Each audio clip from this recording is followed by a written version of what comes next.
Good evening and welcome to our delayed but eventually showing up review of Batman Damned issue 2. Now, we left off with Batman Damned number 1, talking a lot about some of the symbolism that was carried over in the beautiful art. And issue number 2, while woefully delayed from when it was originally supposed to come out, eventually did come out. And we were greeted by these 2 covers, one of which was by Jim Lee. I'm sure you're just, they're stunning. You have that, that's one of the reasons why I named this the Schism. By this point, Black Label had changed after the Batwang incident. And it was no longer presented as what it was originally intended for. We've also, by the time Batman Damned issue 2 arrived, Vertigo was issued its decease order and was going to be on the downswing. So Black Label was going to be taking up its homage or its position, and as an homage to it, it was going to be an adult-oriented. And we do get some adult themes, but we don't get them like we did in issue 1. And at the end of the day, while the story feels more collected in this work, it feels a little empty. And it feels like maybe an editor went a little heavy-handed with a knife and cut out some things. So jumping right in, we start with this beautiful spread of a dissection of a bat, of a presentation of a specimen. And it tells us immediately with some symbolism what we're going to see. Issue 1 was setting the stage. Issue 2 is going to slightly coalesce a little bit of the confusing plot that was fractured a little bit, multiple threads going on in different ways in book 1. And we start off, we've got this bat and is obviously being presented as a specimen. So we get this nice spread shot with this grid pattern of the standard 9 panel. And first we see the whole bat. So what does that tell us? That kind of tells us where we're coming from. We've seen the entire story. We've presented the entire story. And now we're going to come down into the details and start getting into it and coalesce around those details, form a cloud that can focus on what exactly it is that this story is going to bring us to. The next thing we see in the center panel is the pierced wings and the bat in pain. And this is important because this is where we left Batman off. He was in pain. He was confused. We're not sure where he's heading. And then finally, at the end of the panel, we have the open maw as we enter the void. We're entering the darkness that is inside the creature, inside Batman in this case, using the heavy metaphor of the bat presented, going inside it. We're going to analyze what's going inside. That suggests some things, and given that I've already read issue 3, I have some comments on that. I'll save those until issue 3 and talk back on this. But it's important to remember, again, the specimen, the specifics, the wings are pinned back, the bat is in pain, and then we go into its maw, and then the story begins. And as the story begins, the first thing we see is, of course, John Constantine. And we're going to continue talking about and focus in on some of the things about John Constantine that are executed extraordinarily well in this book. Because again, as I talked about in issue 1, John Constantine he's a bifurcated character. There's 2 things going on. You have the John Constantine character, and then you have the cigarette. And how the cigarette smoke pillows and how he lights the cigarette. It's all part of Constantine, but at the same point, it's its own character. The smoke is its own character. So we see John Constantine, of course, giving a little bit of intro dialogue and then lighting the cigarette down below. And that carries us, of course, into his discourse with Batman.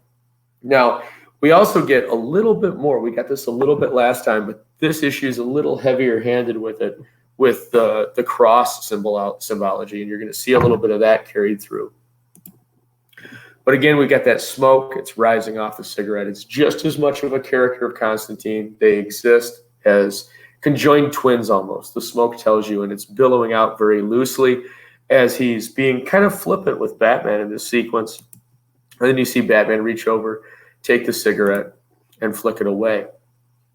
Batman's being a little dismissive of Constantine. He's getting frustrated. He's confused. He's trying to focus on what's going on. What is going on? They think the Joker's dead, but there's rumors that the Joker's alive. He's trying to sort out what actually happened during the time that he was unaware, unconscious, and being taken care of and coalescing with Constantine. And I see They Call Me Ralph is in the chat. He's asking if they are allowed to heckle. Absolutely. Just comment on that real quick. So we have another flashback sequence. And if you remember in issue 1, we had the flashback sequence that showed that all was not well between the Waynes, Martha and his father. Bruce's parents were fighting. Bruce's father was cheating on Martha. And we get this great scene of Martha in the red dress standing out from the almost Kodachrome-esque background. She's stark. She stands out. She's an image within Bruce's memory of this scene. He's, of course, dressed up as the cowboy. They fight. Dad leaves. Mom storms inside. And we focus on the eyes of the young Bruce. And he's confused. But then he grows angry. And again, those eyes narrow. And we go from the wide-eyed son to a suggestion of what he will become, the bad little boy. Now, we have an issue here because, again, as I spoke about in issue 1, part of how you can get Batman is Bruce has to view his parents' death, and they have to be pristine. The hero has to look at the parent or the paragon character as completely flawless. They are everything that's right in the world, and they were taking away. Their sacrifice means something. If Martha and Thomas are having marital issues and there's strife and they're not that idealized 8-year-old perfect mom and dad, if there's any crack in that facade, his upholding the morality later following their death doesn't mean as much. It doesn't have as much of an impact. And you need to have that. The character of Batman, it is vitally important that his view, his outline of who his mother and father are is perfectly flawless. They were the absolute perfection. They were the definition of morality. They were the definition of goodness. And that in the background of his mind is always what he's striving towards. He wants to establish that for everybody. So when you break that, you break the bat, and you break the bat in a worse way than even Bane could ever do. So moving on, Constantine suggests they go and find the demon Erdogan, which Erdogan is, of course, a rapper in an underground club, and you get the rhyme schemes that Erdogan is famous for, and it works. It just feels a little weak at this point. And it's also ramping up the real dark undertones that were suggested earlier in issue 1, but it starts really kind of hitting a little too hard with them, a little too early. They don't ease into it at all. It just, boom, you're there, and the tones are there. Also, I would say book 2 so far, up to this point, is acting more as a declaration of Act 2. It's not paralleling the story. It's kind of forcing you into the story in a way that just doesn't feel as comfortable as how issue 1 slowly drew you in. Issue 1 drew you in real slow and then kind of gave you details. This one just throws you into the mix. And while the story itself is a little more focused, the direction that they take you on there is a little more divergent. And it just feels a little hesitant.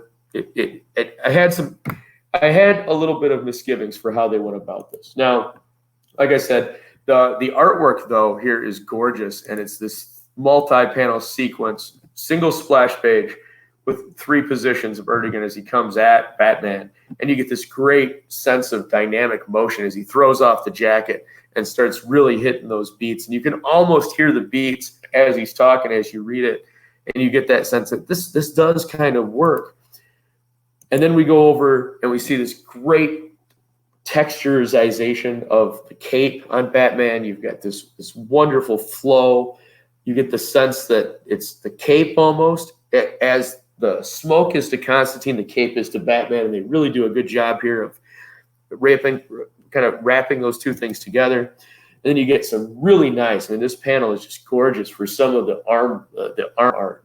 You get this is in a dark underground club. These are the hoods that are around Erdogan, and they're not 100% human either. They've got some darkness wrapped up in them, and you get that in the sense of their flesh being just a little off, not quite normal. Everything from this point on gets a little weird and a little dark and a little more hellish. And then, of course, you've got Batman with his anti-gun position that was established in the earlier throwback. And then we get to this, but this is cool. This is something that I really appreciated. You've got multiple guns in the background, and not two of them in the entire panel are the same. As you look across this panel, now two guns are drawn the same way. You get the sense that this truly is an underground, multifaceted criminal network, and they're not all armed with the same weapons. You've got different guns, different styles, different makes, different models. It's a little depth touch that is just really appreciated and very nicely done. And then we bring back the Enchantress, who has this really nice opening here. Really mellow. Again, we're really playing with a lot of heavy washes here. We're not doing a whole lot of spark of color. And again, it's just suggesting that threading of the Enchantress being possibly involved in this. She have some kind of tie to Batman's youth. She just keeps on kind of coming up and then disappearing in the story to remind you that there's something going on there.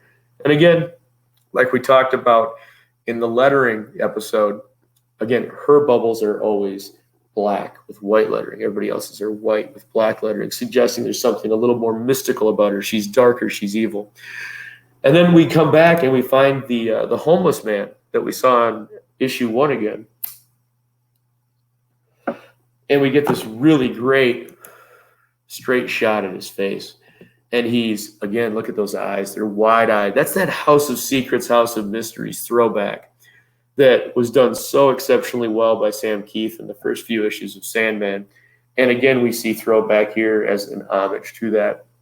It's DC really recognizing, and these artists really recognizing, what market they're looking to tap into. This is for an older audience. They're looking to tap into people that loved those books, that loved the people that are in their 40s and 30s now, their late 20s, that read those Sandman books, or even those people that are in their 50s and 60s that read those original House of Mysteries, House of Secrets books, where that was the key focus. We're going to focus in on the eyes. We're going to draw that thematic element all the way back and pull it through those Vertigo books that used it so well. And now we're in the Black Label, and we're going to do it again.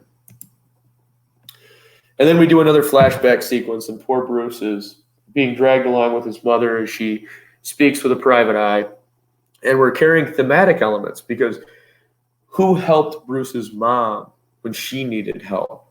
Well, it was a PI, but what are we focusing in on? We're focusing in on the cigarette.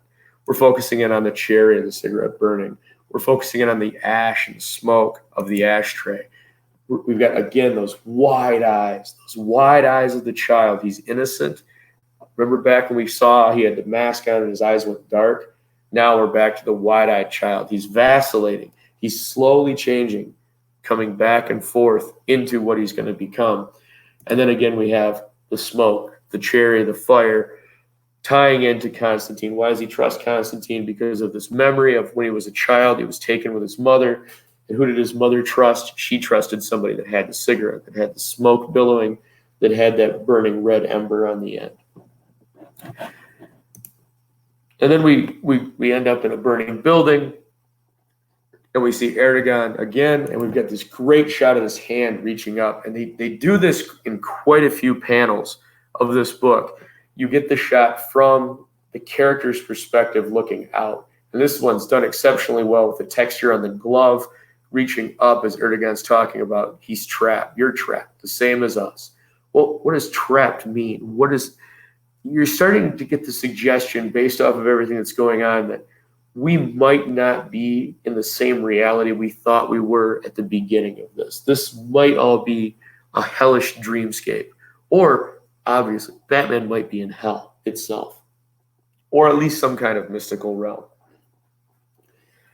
And then eventually we move forward and we actually see the bat signal, and Batman rushes to the bat signal and he finds the Joker, who is supposedly dead. And there's this great shot with the bat signal behind it, and Joker's face is silhouetted. And then we turn the pages and we find out it's Harley, and Harley is obsessed because the Joker is dead and she has become the Joker. She has now fulfilled her metamorphosis, that Kafkaesque transformation. And she starts beating the Batman up. And we get these incredibly great panels with just this very feminine Joker face of, it's obviously Harley, but it's done so well with how she's attributed the makeup and taken on the persona, almost like the makeup is the persona.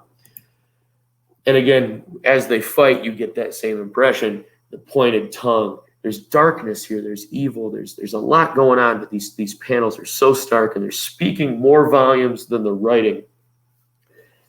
And I'm almost not a fan of how they did this, because it feels really heavy-handed. And it doesn't feel as fluid as how they established the story in issue 1. And I had my problems in issue 1, but this seems even more forced, especially here towards the end with the Harley Joker sequence. And it looks great. It really fits the thematic elements of the book. It fits the whole design. It's just like it's missing a beat, and the last few pages with the confrontation with Harley seem really rushed. And you get this beautiful ending page where he's strangling Harley after they have like this almost pseudo-sexual encounter, and he's strangling her on the bat signal. And it's just this great scene. And again, it harkens back to the end of issue 1 when you had that beautiful Christ-like moment in front of the church window with Batman. Now we're in front of the bat signal. So instead of the light coming through the window, it's the light emanating from the bat signal, and he's silhouetted against that. Only now whereas before he was prostrate looking up, now he's looking down into it and strangling, committing an act of violence. So we've gone from Batman searching to now Batman committing an act of violence in front of the light. What that means going into issue 3, you can take that a lot of ways, but you get this, it's just that moment right there in that red square is just so powerful, and it wraps everything up. And if there's one takeaway from this, I felt that this book feels much more comfortable with itself than issue 1. Issue 1 kind of didn't know where it was going, but it knew it was going to someplace good. This one feels like it takes that and just kind of takes the safe route through. And it's comfortable, but it's comfortable in a bad way. I didn't feel there was a whole lot of risk in this book. It really felt like maybe the editors got a little too involved. They should have really maybe taken a step back and let the characters and the artist and the writer do what they were doing in issue 1 and where they wanted to go. With the whole Batwang incident, I feel that the editors probably got involved in this, and they might have taken out a little bit in the book that probably should have still been in there because it lacks a little bit of essence. Overall, I'd rate this as a 7 to 7.5. It's a good book. I'd recommend you go out and find it. It's a good read. The art is amazing. It's DC is still really kind of holding the candle up for quality. Limited though it may be in their offerings, they still offer a much higher quality quotient than Marvel. They're still taking I feel like they're the only ones right now in the big ones, the big publishers that are really taking these themes seriously with some of the books that they're putting out. And hey, that's all I've got. I hope you enjoyed it. Thank you very much for watching. Please like, subscribe, ring the bell, and share the link. If you have any questions, comments, please share them off the video. I'd be happy to answer them. Hope everybody has a wonderful evening, and thank you for joining me. Have a good night.